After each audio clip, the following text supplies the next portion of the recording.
Di negara ini, perempuan cantik harus membayar pajak khusus. Semakin cantik seorang perempuan, semakin tinggi tarif pajaknya. Sebaliknya, perempuan yang berpenampilan biasa tidak dikenakan pajak sama sekali. Ayu sejak kecil sudah sangat cantik, sehingga ia selalu mendapat perlakuan istimewa. Ketika ia memecahkan vas bunga, tidak ada yang memarahinya.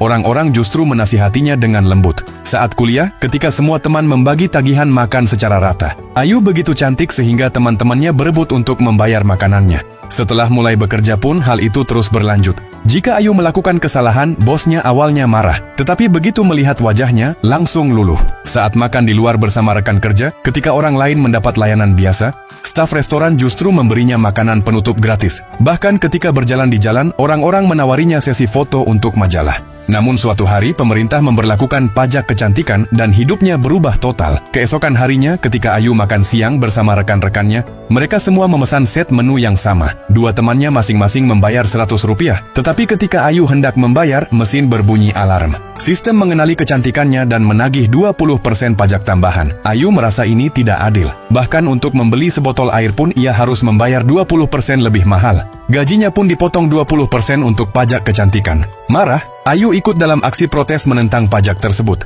Namun seorang pejabat berkata, "Dari semua perempuan cantik di negara ini, hanya kamu yang dikenai 20% pajak. Kamu dinyatakan sebagai kecantikan tingkat teratas di negeri ini."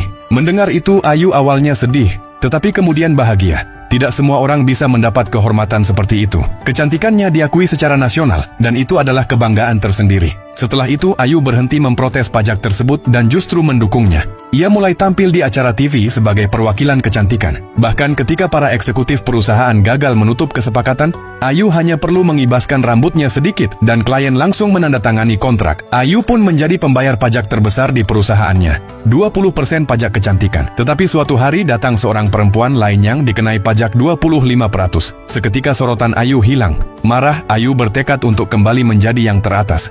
Ia mulai fokus pada kebugaran, perawatan kecantikan dan perawatan kulit. Tak lama, pajaknya naik hingga 30% dan ia kembali menjadi pembayar pajak terbesar di perusahaannya. Tetapi harganya sangat mahal. Ia mulai bangkrut. Suatu hari, seorang rekannya memberitahu bahwa perempuan yang dikenai pajak 25% itu menjalani operasi agar terlihat kurang cantik. Ayu terkejut dan bertanya, kenapa dia melakukan itu? Jawabnya, karena pacarnya takut dengan pajak kecantikan yang begitu mahal. Namun sebelum Ayu sempat memahami semuanya, ia sudah dipecat dari pekerjaannya.